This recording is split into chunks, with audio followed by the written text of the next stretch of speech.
네, 오늘 또 예배에 참석하신 모든 분들과 유튜브 영상으로 예배에 동참하는 모든 분들을 위해 우리 하나님의 크신 은혜와 평강이 함께 하시기를 바랍니다. 아멘.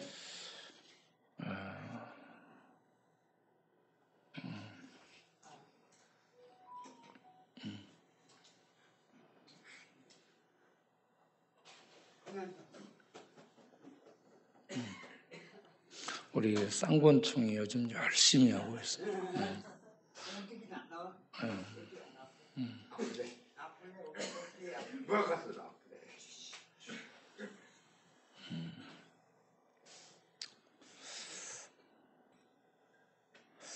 이번에 우리가 이 조도를 갔다 왔는데, 조도에서 제가 자랐잖아요. 조도는 완전히 바다잖아요. 바다 가운데 있는 섬인데, 조도에서 우리들이 보고 배우는 게 많습니다. 자연을 통해 배우는 게, 높은 산에 올라와서 바다를 보게 되면 바다가 둥그렇습니다. 둥글고 바다가 넓어요. 그래서 그 넓은 바다 안에 크고 작은 섬들을 품고 있어요. 이 조도라는 뜻이 이 세조자에다 섬 도자를 써서 섬들이 새떼처럼 앉아있는 아름다운 곳이라는 의미에서 조도라고 이름을 지었습니다. 저희들은 어렸을 때 높은 산에 올라와서 그 바다를 보며 섬들을 보며 야, 저기로 날 수 있으면 얼마나 좋을까 생각을 했었습니다. 그런데 그 바다의 경계선에 그 섬 사이에서 피어오르는 물안개하고 그 위에 두둥실 떠 있는 구름은 너무 아름다운 신비 자체입니다. 어떤 태고의 그 황홀한 비밀스러운 신비 속에 가려진 세계가 있는 것처럼 그 물안개, 수평선, 그리고 하늘, 파란 하늘, 그리고 피어오르는 구름의 이런저런 변형된 조화로 이게 너무 아름다운 거예요. 그래서 이 자연을 보면요, 자연은 우리들에게 위대한 스승입니다. 그 자연을 통해서 가르쳐주는 내용이 넓어져라라는 얘기입니다. 넓어지고 둥그러워지라. 넓어지고 둥그러워지면 크고 작은 섬들을 품을 수가 있어요. 넓은 바다는 크고 작은 섬들을 이렇게 전부 품고 있습니다. 바닷속을 보게 되면 새우 같은 작은 것도 있지만 고래 같은 큰 고기도 있고요. 이빨이 날카로운 상어 같은 이런 존재도 있습니다. 이 모든 것을 바다는 말없이 품고 있어요. 그래서 이 바다의 넓음을 보면서 위로 하늘을 바라다보면 하늘은 더 넓어요.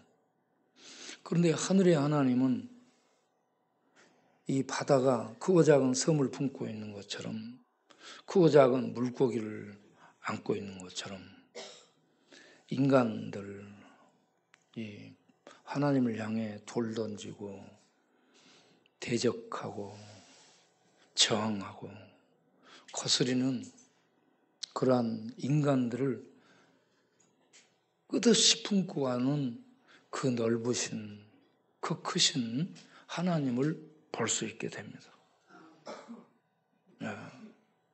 그 인간들에게 하나님은 저주를 하지 않고요, 비를 계속 내려주고 공기를 계속 주시고 땅을 갈라지게 하지 않고 벼락을 쳐서 사람을 죽이지 않고 필요한 모든 것들을 공급해 주시며 말없이 계속된 사랑을 쏟아 부어주고 있는 것을 보게 됩니다. 얼마나 하나님이 크시고 위대하신지 말로 표현할 수가 없습니다. 그리고 바다를 보면 끝없이 물결치잖아요. 물결을 바다에서 보고 있으면 이 물결에 연이어서 치면서 계속해서 도전을 해 나아가는 이 바다의 파도 물결들을 보게 됩니다. 그곳으로 노를 저어서 탁 지나가잖아요. 제가 노를 잘 졌습니다. 작은 배를 탁 잡고 앞을 바라다보고 노를 저어서 슉슉 나가요. 앞을 보면서. 뒤에는 짐이 가득할지라도 이거 싣고 슉 나가면 얼마나 시원한지 모릅니다.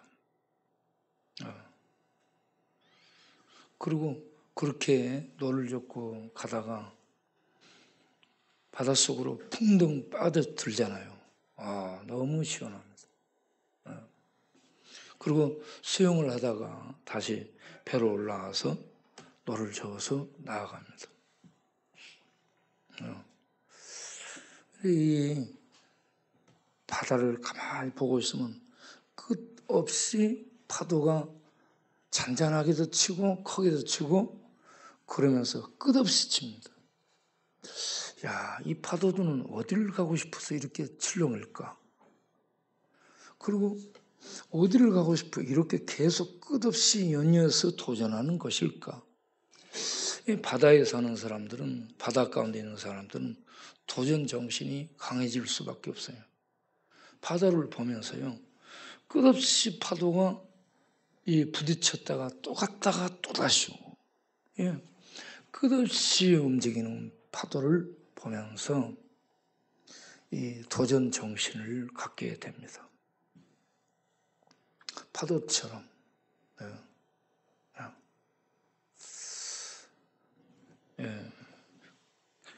그러면서 나폴레옹이 생각이 나요. 나폴레옹이 섬 사람이거든요.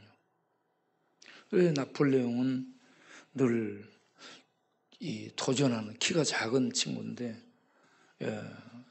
도전 정신이 그렇게 강한 사람이 된 것은 그가 섬 사람이었기 때문에 그렇습니다. 여러분 김영삼 씨도 섬 사람이고요. 거제도. 김대중 씨도 신안군 섬 사람들입니다.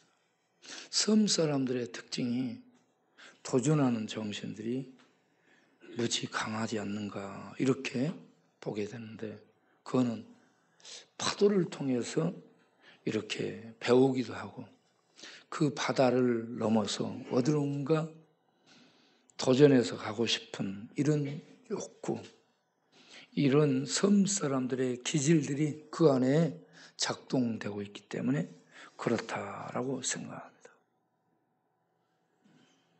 그리고 우리 조도에서 이 소들을 키우잖아요.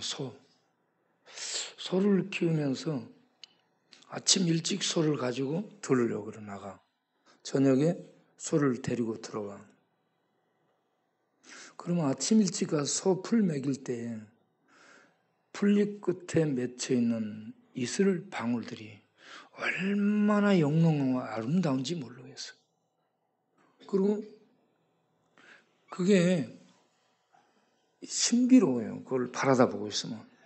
동그랗게 조그맣게 맺혀 있는데 그 안에가 뭐가 다 있는 것 같아요. 그리고 이게 알알이 또 맺혀 있어요. 얼마나 멋진지 모릅니다.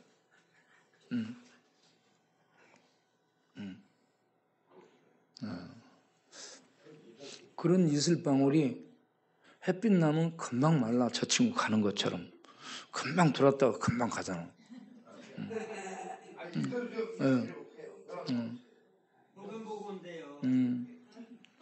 그러니까 아침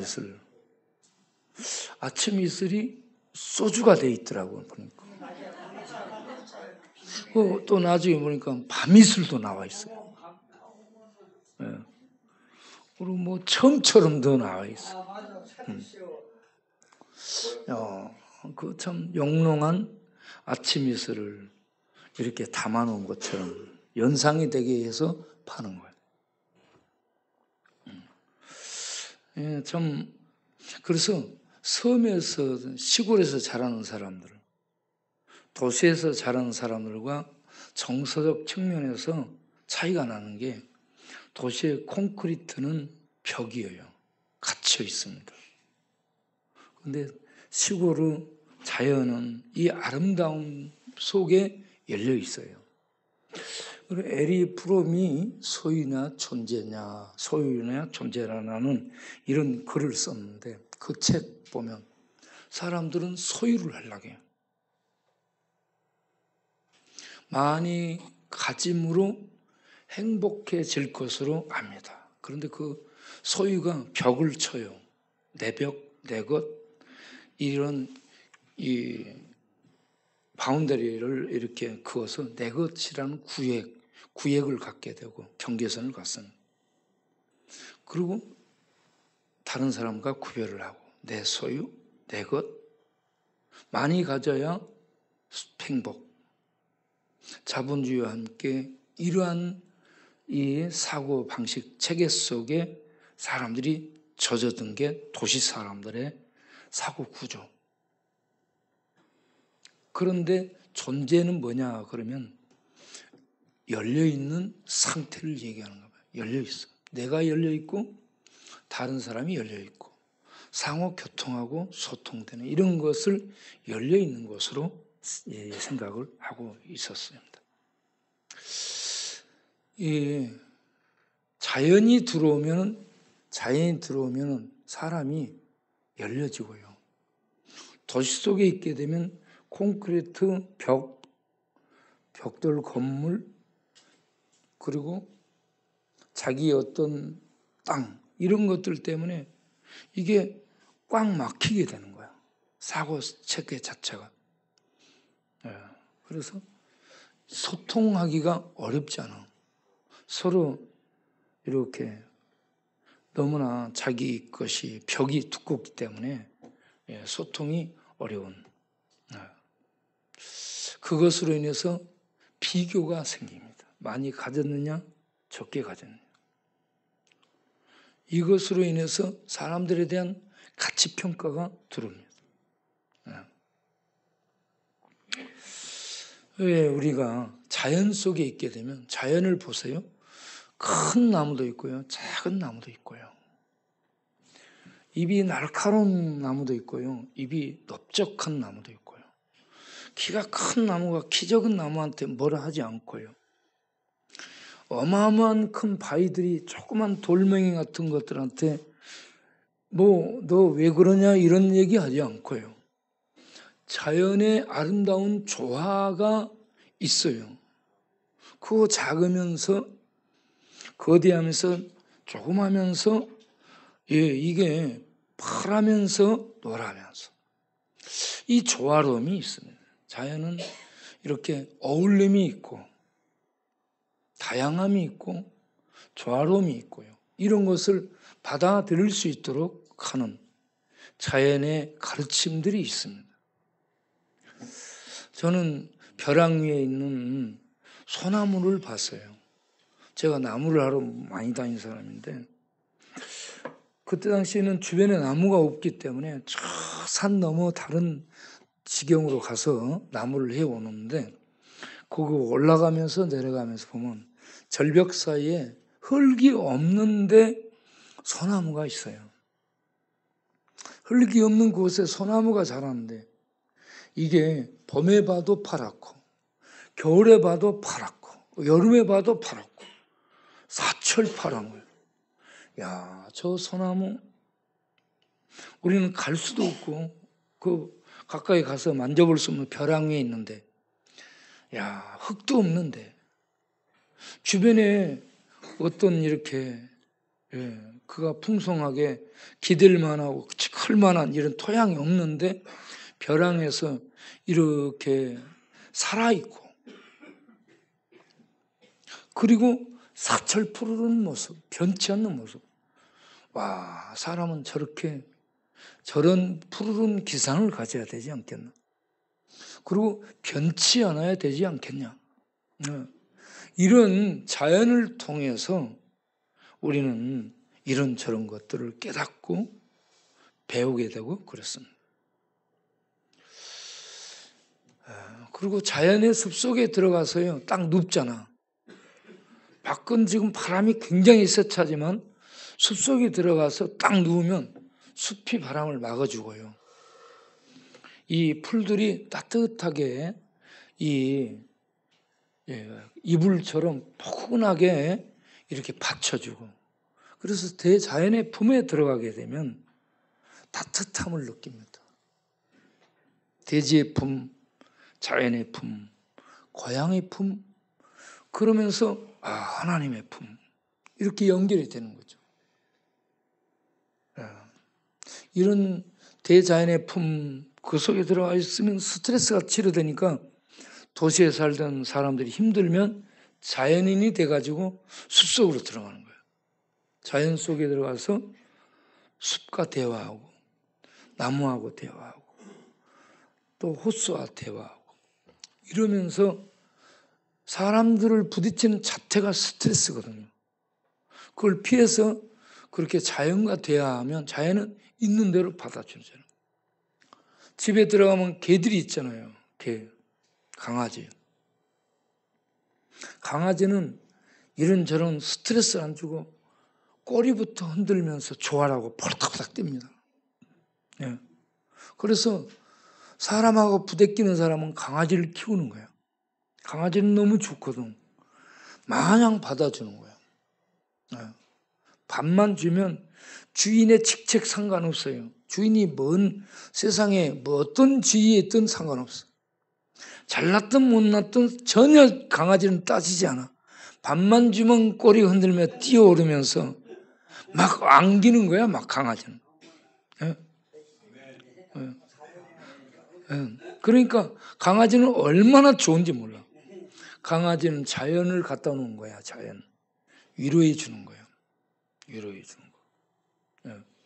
사람들이 위로를 받기 위해서 산에 가 있는 나무를 분재로 키워서 집 안에다 갖다 놓잖아. 자연 숲을 만드는 집안을. 그리고 그 안에 있어 보려고. 그런데 인위적인 자연과 자연적인 자연은 차이가 있죠.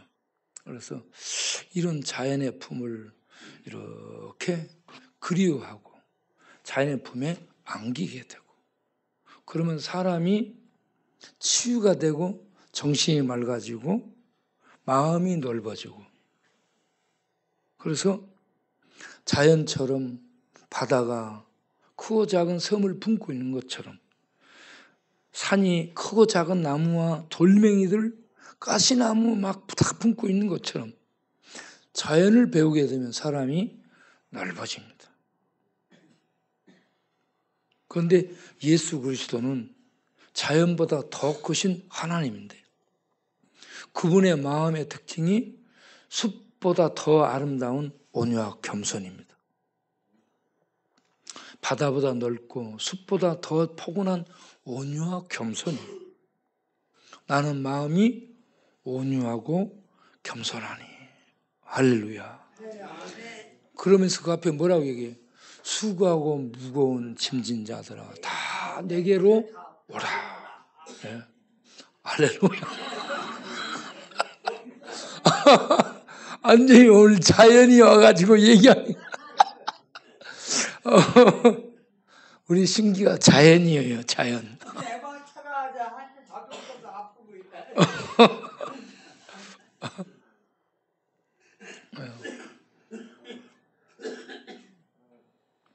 여러분, 사람 속에서 얼마나 살아가기 힘들어요, 여러분?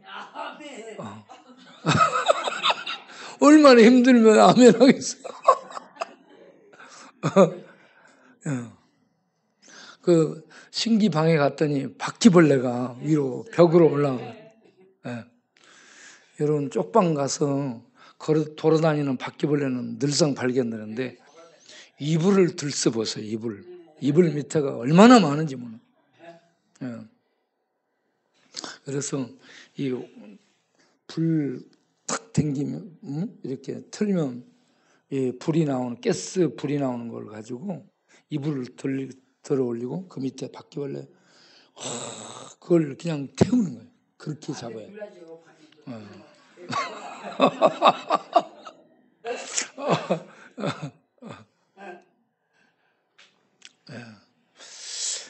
그래서 예수 그리스도를 이렇게 여러분 만나고 예수 그리스도 품 안에 있게 되면 수고하고 무거운 인생들아 다 내게로 오라.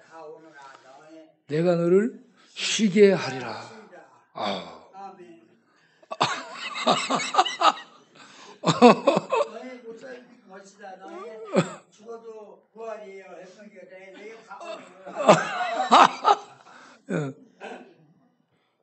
우리가 뭔 말인지 모르게 말을 하는데 다 알아먹잖아.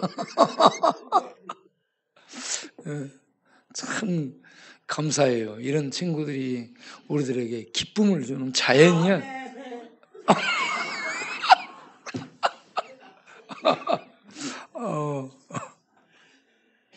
알았어.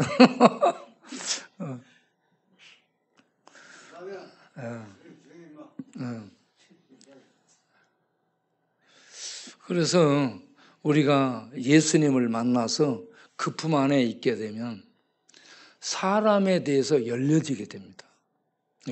우리 하나님은 모든 세계 열방, 백인이든 흑인이든 황인이든 잘 사는 사람이든 못 사는 사람이든 건강한 사람이든 아픈 사람이든 모두에게 열려 있잖아요. 모든 사람을 향해 두 팔 벌리고 다 내게로 오라라고 말씀합니다. 이 예수 그리스도의 마음을, 하나님의 마음을 우리가 가질 수 있기를 바랍니다. 이번에 저도 가서 우리 고향 분들을 만났어요. 돈대봉 도리산 전망대를 가서 이렇게 보고 있는데 올라오셨더라고. 그래서 사진을 한번 찍었어요. 저분들인데 다들 우리 마을 사람이었는데 산행리 마을 사람이었는데 지금은 다른 곳으로 다 가서 살고 있고, 저기 베레모 쓴 저분은 그 서울 여기 서초동에서 살고 있더라고. 서초구에 살고 있는데 뭘 하셨는가 물어보니까 공무원 하시고 정년하셨다고. 우리 누나하고 동갑이에요. 그러니까 76 정도 된 거죠. 그런데 이렇게 오셔서 제가 이제 목사라고 그러니까 이분이 저한테 정색을 하고 물어요. 정광훈을 어떻게 생각하냐고. 바로 그냥 묻습니다. 그래서 정광훈 그분은 목사가 아닙니다라고 얘기했습니다. 신학교도 제대로 졸업하지 않았고요. 목사 안수증도 없어요. 여러분, 목사 안수는 노예에서 받습니다. 그런데 이분이 목사 안수 제출한 게 총회에서 받은 것으로 한 거예요. 총회는 목사 안수를 주는 게 아니고 노예를 관장하는 게 총회예요. 노예는 목사를 교육시키고 만들고 임명하고 그렇게 해서 목회를 하도록 지원하는 회가 노예예요. 그래서 이 노예에서 목사를 임명하고 안수를 주는데 이분은 목사 안수증이 노예 것이 아니에요. 그런데 이 정광훈이 한 얘기를 하는 거예요. 하나님 까불면 나한테 죽어, 이런 얘기. 어떻게 이게 목사가 이런 얘기를 할 수 있냐고 그래요. 일반인들도 여러분 그런 말을 안 해요. 하나님 안 믿는 사람도 그런 얘기를 입에 안 올립니다. 그런데 목사라는 사람이, 신학을 했다는 사람이, 일반 사람도 안 하는 이런 얘기를, 하나님 까불면 죽어 나한테, 이런 얘기는 나한테 죽어 이런 얘기는 일반인도 안 하고요. 두려워합니다. 무서워해요. 농담을 해도 하나님 이름을 거론해가지고 농담하지 않습니다. 예. 그런데 그분은 기본도 상식도 안 된 거예요. 그래서 그분은 목사라고 말할 수 없습니다. 한기총에서 이단으로 정죄하고 이단으로 그들이 이렇게 선포하고 그렇게 하기 위해서 지금 준비하고 있다. 이런 내용들을 잠시 나누고요. 그분 가까이 하는 거 좋지 않습니다. 라는 얘기를 했습니다. 그러고 이제 서로 인사하고 헤어지게 됐는데 올라와서 우리 동료 목사님이 우리 목사님 단톡이 여러 개 있잖아요. 그 단톡에 막 또 글을 쓴 거예요. 단톡 글 한번 올려요. 확대를 하면 이 분은 이 윤석열 대통령에 대해서 이번에 나는 그 비상계엄 선포한 줄을 몰랐었어요. 우리는 그 조도에 있어서 다른 사람이 알려주니까 그러는가 봐 보다 했는데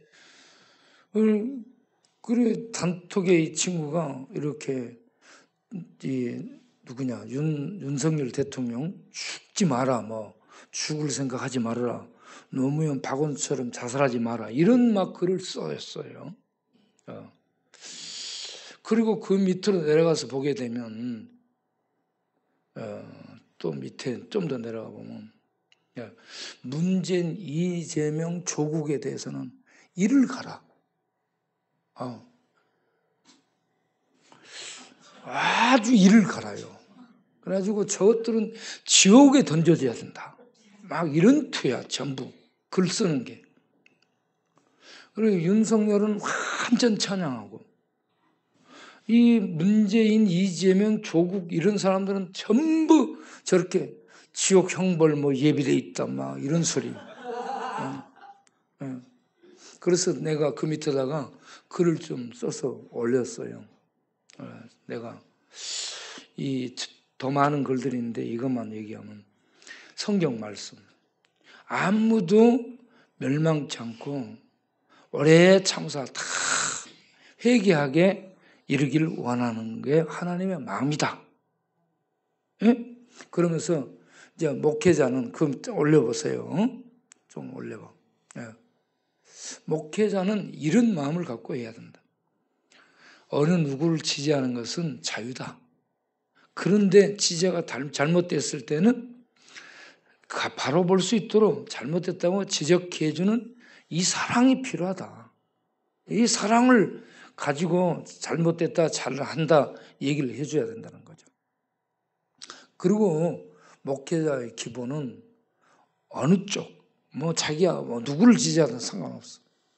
모두가 다 죄인이라는 거예요. 모두가 죄인이기에 모든 사람이 예수 믿고 회개하도록 기도하고 복음을 전하는 역할을 수행하는 것이 목회자다.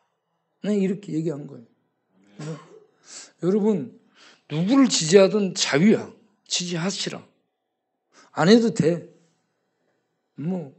그런데 궁극적인 것은 어떤 마음을 먹어야 되냐. 그들이 예수 믿고 구원 얻도록 하는 이 복음을 전해서 회개하고 돌아오도록 하는 이 마음을 가지고 대할 수 있어야 됩니다. 내가 이재명이 여기 왔을 때 내가 대면에 죄를 지적한 사람이잖아. 예, 잘못한 거는 바로 지적해야 돼요.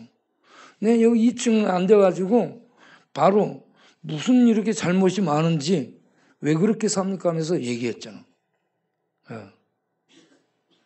여러분 그런데 그분을 내가 가까이서 봐서 그랬어요. 다른 사람들도 털어보세요. 전부 죄가 나와요. 여러분 털면 죄 안 나와? 다 나와. 그렇기 때문에 누가 누구를 막 이렇게 죄인으로 몰고 그러지 말고 우리는 항상 하나님의 마음을 가지고 모두가 죄인이기 때문에 회개하고 돌아와 예수 믿고 구원받도록 하라라는 말씀 전하고 그리고 그 이재명 씨가 우리 교회 왔을 때 내가 무슨 설교했어요?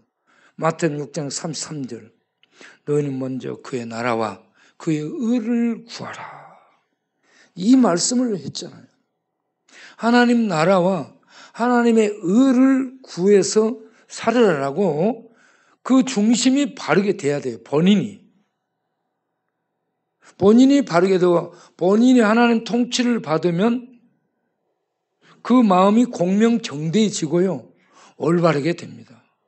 마음에 든 게 나오고 마음에 든 게 생각을 통해 나오고 그 마음에 든 사상, 철학, 어떤 지식들이 그 든 게 나오는 거예요. 그리고 그게 마음의 타락한 마음의 죄성과 연합해가지고 죄가 나오는 겁니다. 교묘한 지식으로 포장되고 교묘한 어떤 사상들로 표장돼서 죄가 나오는 죄가. 제가 어젯밤에 쇼펜하우어를 읽었어요. 쇼펜하우어를 읽은데 맨 자살 얘기만 써요. 자살 얘기. 쇼펜하우어가 염세주의자고 자살. 뭐라고 써냐면 쇼펜하우어는 자살을 굉장히 두려워한 사람이에요. 자살을 시도한 사람이 아니에요. 그런데 사람이 정말 열심히 살고 힘든 상황에 직면하면 자살을 생각한다는 거예요. 여러분 쇼펜하우어 책을 보지 마세요. 그거 보면 맨 자살을 찬양해가지고 자살을 하지 말아라 그러면서 자살을 은근히 찬양해. 그러니까 자기 모순 논리에 빠져 있는 사람이에요. 그 쇼펜하우어 얼굴을 보세요. 얼마나 주름이 깊은지 몰라.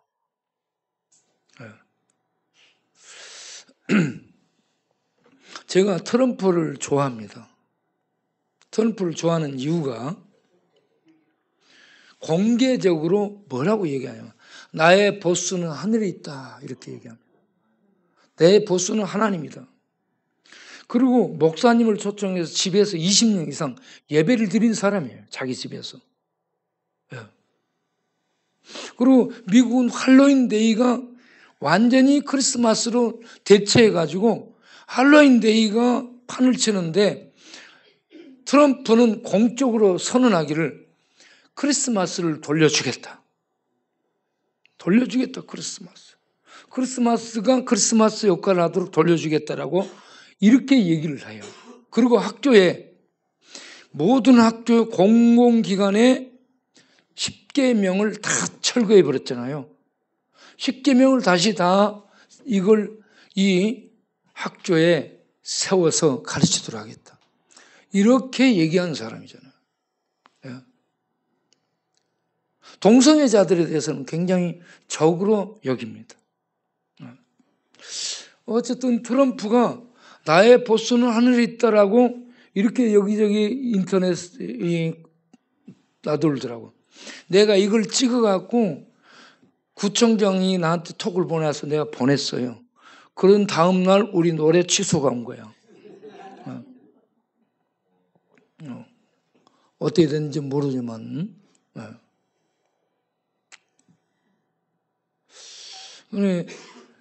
그럼 제가 트럼프를 만난 적이 없는데, 야, 나의 보스는 하늘에 있다. 얼마나 멋진 고백이에요.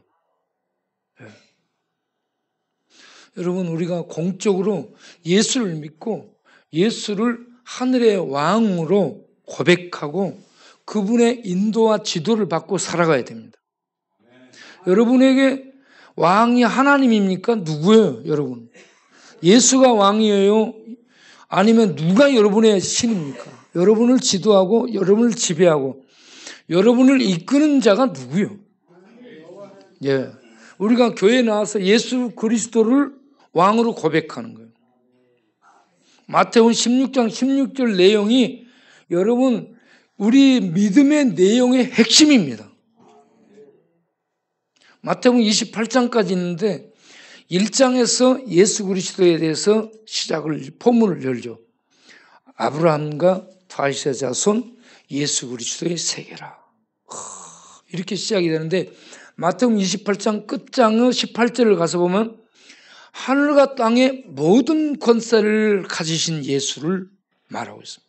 아버지께서 하늘과 땅의 모든 권세를 내게 주셨으니, 그러면서 제자들에게 예수 그리스도의 권위로, 왕의 권위로 복음을 맡기고 온 세상에 나가 이 복음 전파하라 라고 제자들에게 사명을 주잖아요. 그래서 성경은 끝이 없어요. 계속되고 있는 거예요. 계속. 제자들이 그 사명 수행을 하며 나가서 계속 교회 사역이 시작되면서 성경은 끝이 없고요. 계속 되고 있는 겁니다. 사도행전도 계속되고 있습니다. 여러분, 계시록이 끝이 아니고요. 계속되고 있어요. 우리는 이 땅에서 예수를 왕, 그리스도라는 이 말을 구약으로 표현한 메시아입니다. 메시아를 오늘 읽은 소경들의 장님들의 표현을 빌리면 다윗의 후손이에요. 다윗의 후손입니다. 다윗의 후손은 유대인들에게 있는 메시아를 의미하고요. 메시아는 유대인 사회에 이게 이 관용어로 누구나 다 아는 그런 명칭입니다. 다윗의 후손 하면은 메시아를 얘기하는 수거예요, 수거. 메시아인데 그 내용이 왕입니다. 왕인데 통치자를 의미하고요. 그러면 그는 어떤 통치자냐? 다윗의 왕통을 이은 그런 왕의 통치자입니다. 왕으로서 통치자. 그래서 여러분, 제가 마태복음을 읽지 못한 이유가, 마태복음을 딱 들어가면 낳고 나오잖아요. 그리고 14대로 나눠졌잖아요. 이게 계산이 안 되고 의미 파악이 안 됐어요. 예? 그런데 왜 14대로 나눴느냐? 이게 이해가 되기 시작한 거예요. 그게 다윗이에요. 다비드. 이 철자를 숫자로 환산하면 14예요, 14. 그런데 거기에 많은 숫자가 있고 적은 숫자가 있고 부정한 숫자가 있는데 무조건 14예요. 이 마태가 의도적으로 14를 중심으로 쓰는데 이 14는 어디서 왔냐? 다윗입니다, 다윗. 예, 다윗이에요. 그래서 이 마태가 세리였는데, 구약 성경을 무지 읽고 연구한 거야. 연구를 많이 했어요. 예. 그래서 이 마태가 다윗을 중심으로 이렇게 계보가 나눠지고, 그 역사가 인간 역사 속에 하나님의 역사가 그대로 진행이 되는 이러한 역사로 역사적인 예수, 그분이 누구냐? 사무엘하 7장 13절 이하 16절까지 다윗이 다윗 왕가를 통한 예언이, 다윗 언약이 거기에 나타나게 되죠. 내가 너의 후손 중에 아들을 일으켜서 왕권을 그에게 줄 것이고 그의 왕위는 영원할 것이고 그의 나라는 영원히 경고케 하리라. 이게 다윗에게 준 하나님의 약속입니다. 예. 그렇게 해서 다윗의 왕을 이은 솔로몬으로, 우시야로, 아사로 이렇게 다윗 왕통들이 쭉 이어진데 시드기야가 가서 망해요. 시드기야. 유대 왕의 마지막 왕이 시들기야입니다. 시들 거야 이렇게 생각하면 되는 거예요. 완전히 시들어 버려요. 그래서 4월 9일에 유다 성이 함락을 당합니다. 유대가. 그렇게 해서 완전히 바벨론에 의해서 느부갓네살이 망하게 되고, 왕과 자녀들은 그 앞에서, 그 자녀, 왕이 보는 앞에서 아들들이 죽고 고관들이 죽고, 그리고 다 죽인 자기 앞에서 자기 자녀들이 죽는 모습을 볼 때 가장 비참한 지옥을 느꼈을 거예요. 자기가 죽으면 차라리 낫지. 그런데 자기의 사랑하는 사람 다 죽여요. 가족들을 다 죽여. 후손을 다 죽여 끊어요. 그리고 그와 함께 통치를 행했던 그 어떤 자들 다 죽입니다. 그리고 왕은 두 눈을 뽑아 짐승 결박하는 채로 결박한 짐승으로 바벨론으로 끌고 가. 이거는요, 망해도 이렇게 망하는 게 없습니다.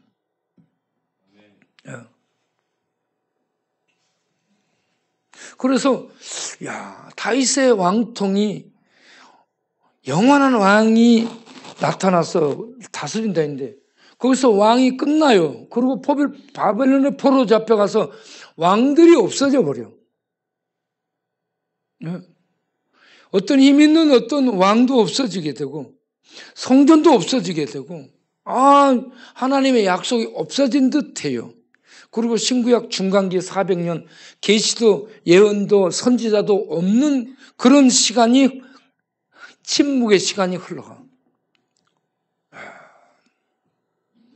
그리고 마침내 이제 예수가 태어나게 되잖아요. 예수가 태어나게 되는데 여러분 예수의 법적 부모 요셉, 마리아 낳은 어머니 전부 다윗의 후손이에요. 다윗의 후손. 그런데 이 사무엘하 7장에 준 다윗의 언약, 너 후손이 영원한 왕이 되리라. 내가 그 나라 이 왕권을 영원히 경고케 하리라. 그 나라를 영원히 보존하리라. 약속인데 없어졌잖아. 그러면 하나님 어디 있어? 하나님 있는가? 그의 약속은 지켜질 수 있는가? 그 약속을 지킬 수 있는 전능함이 있는가? 실력이 있는가? 의심할 수밖에 없잖아요. 그렇게 세월이 흘러가. 그런데 이 다윗의 후손 요셉과 마리아를 통해 아이가 태어나게 되는데 성령의 역사로 아이가 태어나고 이 성령의 역사로 태어난 아이에 대해서 천사가 얘기를 하잖아요. 마태복음 1장 21절에 아들을 낳으리니 이름을 예수라 하라. 이는 그가 자기 백성을 저희에서 구원할 자이심이라. 23절에 보라 처녀의 태아에 아들을 낳을 것이요 그 이름을 임마누엘이라 하리라. 이게 이사야 7장 14절에 있는 처녀에게 준 약속. 그리고 이 처녀에게 준 약속은 창세기 3장 15절에 아담이 타락한 이후에 바로 여자의 후손으로 사탄의 대적자의 머리를 칠 여자의 후손 구원자가 나오리라고 창세기 3장 15절에 바로 예언을 주셨는데 이 여자의 후손이 처녀에게서 나는 아들이요. 이 처녀에게서 난 아들이 이사야 예언을 통해서 보면 이사야 9장에 이 예언이 나오고 11장에 가서 보면 1절부터 이사야 11장에 이새의 줄기에서 싹이 나리라고 얘기합니다. 이새의 후손, 다윗의 아버지 이새를 통해서 그 후손이 태어나게 되리라라고 얘기를 하고 있습니다.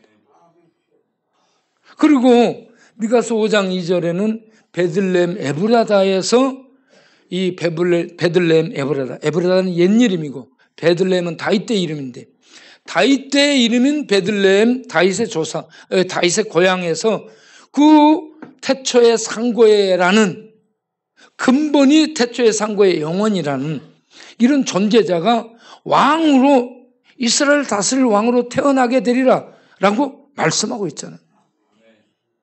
이 구약이 이렇게 예언이 되어 있는데 마태가 이 모든 연구를 해가지고 마태복음을 가장 길게 쓰는 이유가 그거가 있어요.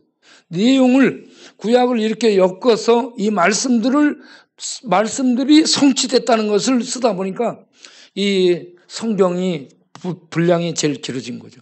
그래서 제일 앞에 있는 거예요. 복음서에서. 그렇게 해서 이 예언된 메시아가 다윗의 후손으로 오셨는데 그분이 바로 죄인들을 세상에서 죄에서 구원할 예수라. 예수는 하나님이 함께하는 임마누엘이다. 그러면서 마태복음 2장을 보면 유대인의 왕으로 나신 이에 대한 소동이 나타나죠. 그가 바로 유대인의 왕이었습니다. 유대인의 왕. 다윗의 후손인 그가 유대인의 왕. 그때 당시 유대 땅의 왕은 헤롯 대왕이에요. 헤롯 대왕은 유대 땅을 통치하는 통치자고, 예수는 유대인의 왕이에요. 온 아브라함 후손부터 있어온 유대인들의 메시아가 예수이고요. 당시 그 시대에만 유대 땅을 통치했던 통치자는 헤롯 대왕일 뿐이에요.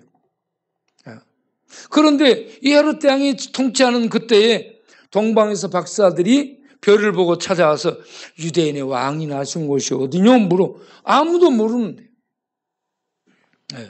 그러한 예수는 바로 다윗의 후손 메시아였습니다.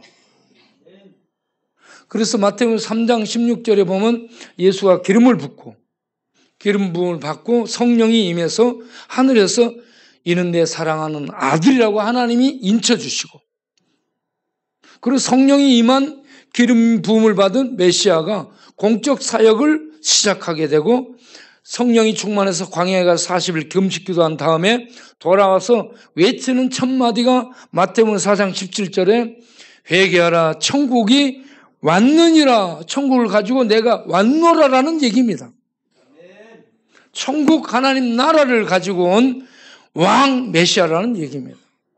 그렇게 해서 마태복음 5장에 가서 심령이 가난한 자가 복이 있나니 천국을 얻는다 라고 산에서 모인 무리들에게 복음을 전파하며 가르치면서 하나님 나라 일을 하게 됩니다.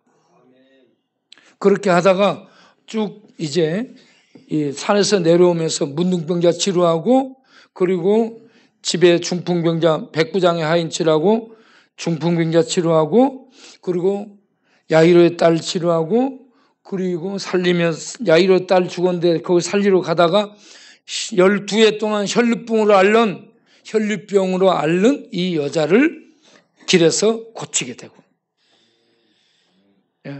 그런 다음 들어가서 야이로의 딸을 살려준 다음 나와서 가는데 두 장님이 따라오면서 소리를 치는 거야. 오늘 읽은 본문이 그겁니다. 두 소경이에요. 두 소경. 소경은 못 봐. 그런데 소경이 예수님을 집에까지 따라왔어요. 얼마나 힘들겠어요. 무리들을 뒤따라서 오면서 힘들었을 텐데. 그렇게 해서 예수님 앞에 옵니다. 그러니까 예수님이 내가 무엇을 하여 주길 원하느냐라고 묻죠. 그걸 오늘 마태복음 9장 27절 맹인이 따라오며 소리질러 다윗의 자손이여 우리를 불쌍히 여기소서. 다윗의 자손이여, 거기서 다윗의 자손이라고 소리를 치고 있습니다. 메시아라는 얘기입니다. 메시아, 유대인의 왕이시여, 다윗의 자손이여, 그러면서 그 앞에서 우리를 불쌍히 여겨 주옵소서 하며 자비를 구합니다. 그리고 예수님이 이제 28절에 집에 들어갔어요. 그랬더니 따라와가지고 맹인들이 예수님 앞에 나와요. 그래서 예수님이 내가 너희들의 눈을 능히 띄어줄 줄을 보게 해줄 것을 아느냐? 이렇게 묻습니다. 너희들을 내가 그렇게 이 일을 행할 줄을 믿느냐? 하면서 믿음을 확인하죠. 그러니까 그렇습니다 라고 대답해. 그래서 예수님이 그들의 눈을 만지시고 고쳐주시면서 내 믿음대로 되라 해서 눈을 보게 했다라는 얘기입니다. 그런데 이렇게 예수님이 메시아로 다윗의 자손으로 고쳐준 그런 사건들이 마태복음 15장에 가서 보게 되면 21절부터 두로와 시돈 지역에서 가나안 여인이 그 집에 딸내미가 있는데 귀신 들렸습니다. 완전히 미쳤습니다. 그래서 고쳐달라고 해가지고 이방 여인이 그 예수님을 향해 부르는 부름이 다윗의 자손이요. 그리고 좀 나아가서 마태복음 20장을 가서 보게 되면 마태복음 20장 29절부터 21장에 예수님이 예루살렘을 입성합니다. 마지막 공생의 한 주간을 사기에 21장에서 예루살렘으로 입성하는데, 입성하기 전 여리고에서 지날 때에 마태복음 20장 29절부터 여리고를 지나면서 거기에 두 소경이 또 나와요. 오늘 읽은 마태복음 9장에 두 장님이 나오고 마태복음 20장에 두 장님이 나와. 장님들이 나와서 뭐라고 얘기하냐? 다윗의 자손이여. 따라서 합시다. 다윗의 자손이여. 여러분, 유대를 이 지배하고 있는 사람 부류가 바리새인, 서기관, 사두개인, 대제사장들, 장로들입니다. 이들이 유대를 다스리는 권력을 갖고 있어요. 지도층이고 지배층입니다. 그런데 이들이 율법을 공부하고 율법을 가르치고 율법대로 제사를 드리는, 그래서 정치, 종교, 교육, 경제 전부 잡고 있었던 사람. 그러한 이들 속에 예수님이 다니면서 소경들 고치지, 문둥병자 고치지, 깨끗하게 하지, 죽은 자 살리지, 그러면서 예수님 따라다니는 사람이 전부 가난한 사람들이고, 민중이 예수님을 따라다니는 거예요. 그런데 예수님이 율법을 가르치는데 바리새인 서기관들이 가르치는 율법하고 달라. 해석이 달라. 똑같이 율법을 가르치는데 해석을 달리하는 거야. 그러니까 유대인들의 체계를 흔들어버리고 다니는 거야, 예수님이. 그래서 예수님은 하나님의 아들이고 그분이 메시아 그리스도인데, 내가 하나님의 아들이고 내가 메시아 유대인의 왕이라 그리스도라고 하니까 무엇을 위협받았냐면 자기네들의 체제가 위협당한 거예요. 자기네들의 정치, 자기네들의 종교, 자기네들의 교육, 율법 교육, 그리고 이런 것들을 먹고 사는 경제, 이 시스템 전체가 예수 때문에 휘청휘청 흔들리는 거예요. 예수님이 가르치면 자기네들이 체제가 전복될 것 같아. 예수는 옳은데 무조건 죽여야 되는 거예요. 예수가 나타나서 이렇게 하면 자기네들이 살 수 없어. 무조건 죽여야 돼. 그래서 마태복음 26장 62, 63절에 보면 대제사장이 공적 신문을 내요. 네가 하나님의 아들 그리스도 맞냐? 맞다. 맞다. 하나님의 아들이고 그리스도다. 메시아다. 네 말로 말했다. 내가 그다. 그렇게 말했는데 대제사장이 옷을 찢습니다. 이렇게 친성모독을 하다니. 이런 참남한 놈, 이런 자는 사형에 해당한다. 그래가지고 그들을 법으로 재판해가지고 예수를 사형으로 언도해서 빌라도에게 넘겨갖고 빌라도 힘을 빌려서 예수를 죽입니다. 이렇게 해서 왜 그들이 죽으냐? 율법을 공부하고 성경을 갖고 제사 드린 그들이 예수가 들어와서 지금 왕이요, 왕, 유대인의 왕, 통치자예요.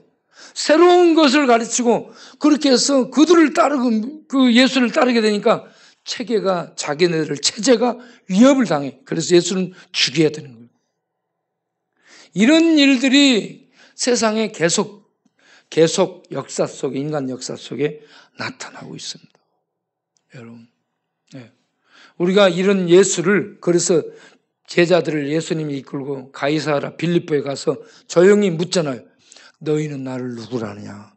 따라서 합시다. 주는 그리스도시오, 살아계신 하나님의 아들이십니다. 그래서 이 고백을 하니까 그 다음 기절에 예수님이 뭐라고요? 바요나 시몬아 내가 복이 있도다. 이를 내게 알게 하니 혈육이 아니오 하늘에 계신 내 아버지다. 여러분, 이 비밀을 아시기 바랍니다. 예수를 그리스도, 예수를 하나님으로 아는 건 하늘의 비밀을 아는 거예요. 하늘의 비밀 속에 들어간 거예요. 하늘의 비밀을 먹고 만지고 그 놀라운 세상에 감춰진 천상, 영원, 하늘의 진리, 하늘의 빛, 하늘의 생명 안에 들어간 거예요. 예수를 고백하고 이렇게 고백하고 믿는 자는 이 축복을 받은 자, 이 축복을 받은 자는 예수가 누구여야 되냐면 왕이어야 됩니다. 예수는 그리스도, 우리를 구원하신 왕입니다. 그리고 하나님으로서 하나님의 보좌에 앉은 거예요.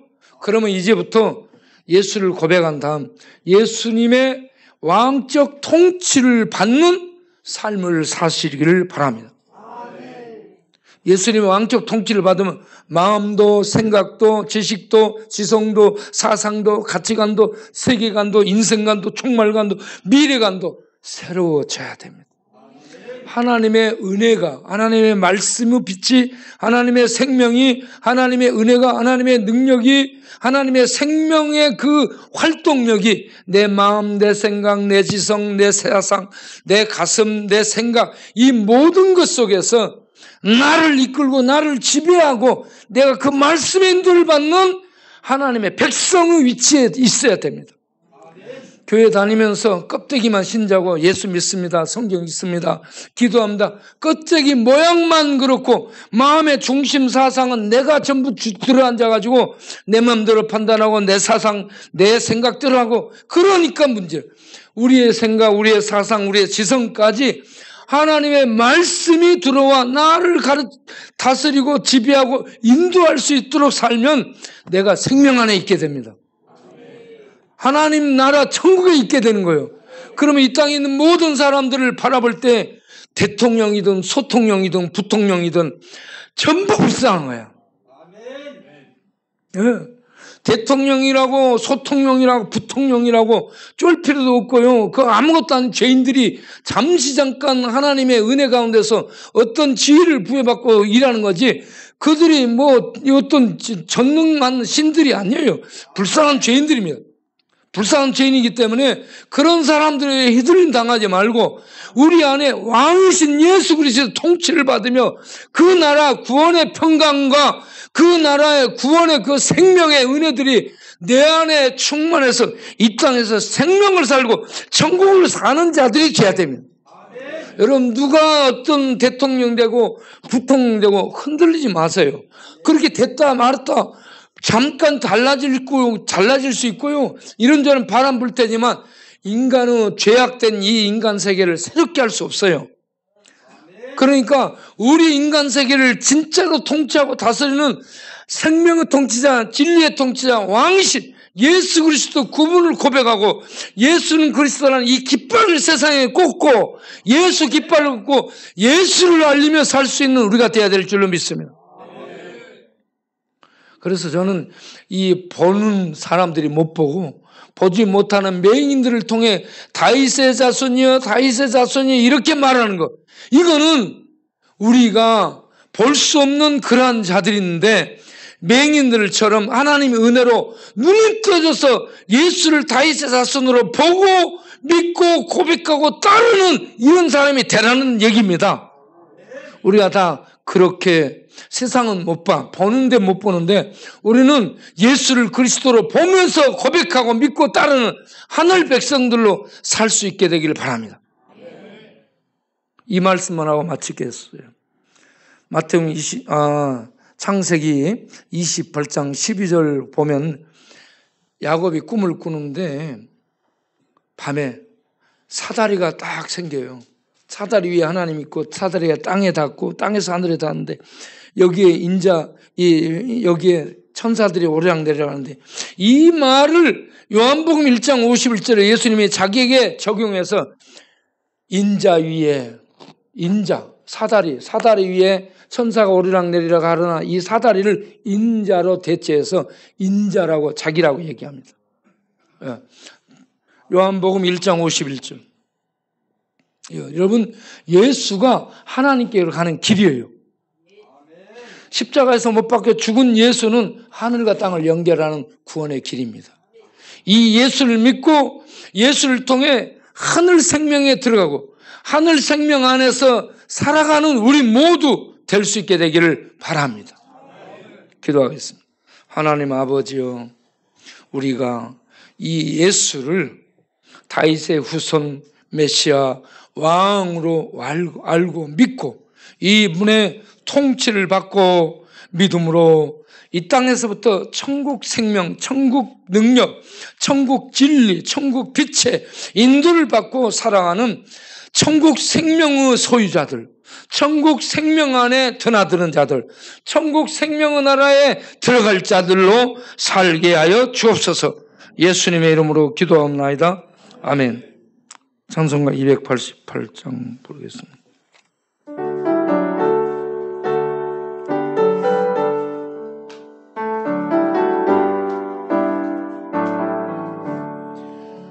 예수를 나의 구주 삼고 성령과 피로써 거듭나는 이 세상에서 내 영혼이 하늘의 영광 누리도다. 이것이 나의 간증이요 이것이 나의 찬송일세. 나 사는 동안 끊임없이 구주를 찬송하리로다. 온전히 주께 맡겼네요. 사랑의 음성을 듣는 중에 천사들 왕래하는 것과 하늘의 영광 보리로다. 이것이 나의 간증이요 이것이 나의 찬송일세. 나 사는 동안 끊임없이 구주를 찬송하리로다. 주 안에 기쁨 누림으로 마음의 풍랑이 잔잔하는 세상과 나는 강고 높고 구속한 주만 보이도다. 이것이 나의 간증이요 이것이 나의 찬송일세.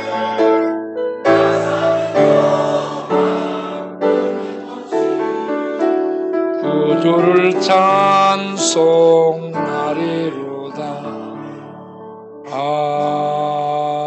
아멘. 하나님 아버지, 아들을 주셔서 죄의 저주에서 우리를 지옥의 권세에서 건져주시고 하나님의 생명 안에 있게 하시고 하나님 나라를 바라보며 하나님의 통치 가운데 이 땅에서 사는 복된 하늘 시민들이 되게 하심을 감사합니다. 오늘도 하나님의 놀라운 은혜에 감사하며 귀한 헌금 드리오니 받으시고 축복하사 이 헌금이 하나님의 떡으로 하나님의 밥으로 하나님의 옷으로 하나님의 사랑으로 많은 사람들에게 전달이 되면서 하나님의 은혜를 알 수 있는 복의 통로가 되게 하여 주옵소서. 우리 모든 성도들 영혼이 잘 되고 마음의 평강이 넘치고 심령이 천국 생명 안에서 호흡하며 천국 생명을 먹고 생수를 마시고 생명을 호흡하며 사는 복된 성도들 다 되게 하시고 건강하게 해주시고 물질에 복 있게 하셔서 더 많이 나누고 베푸는 부유한 하나님의 백성들로 하나님의 영광을 나타내는 자들로 살게 하여 주옵소서. 예수님 이름으로 기도합나이다. 아멘. 이제 다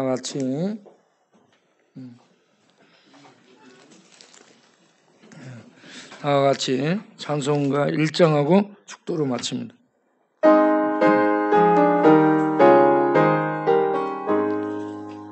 만복의 하나님 온 백성 찬송 드리고 저 전사요 찬송하세. 찬송 성복 성자 성령 아멘. 이제는 우리 주 예수 그리스도의 은혜와 우리 아버지 하나님의 영원하신 사랑과 성령 하나님의 진리를 알게 해주시고 진리신 예수, 비밀이신 예수, 신비신 예수, 구원이신 예수, 메시아신 예수, 왕이신 예수를 알게 하시고 믿게 하시고 따르게 하시고 그의 통치를 받도록 말씀을 보내 역사하시고 깨우치시고 인도하시는 성령님의 역사하심과 인도하심과 축복하심이 오늘도 함께 예배드리고 맹인처럼 예수를 다윗의 자손이여라고 발견하고 고백하며 메시아 왕이시여 나를 구원하소서, 나를 통치하소서, 나를 인도해 주옵소서라고 고백하며 자비를 구함이 일어서는 모든 하나님 백성들의 영원토록 함께 하시기를 간절히 축원하옵나이다. 아멘.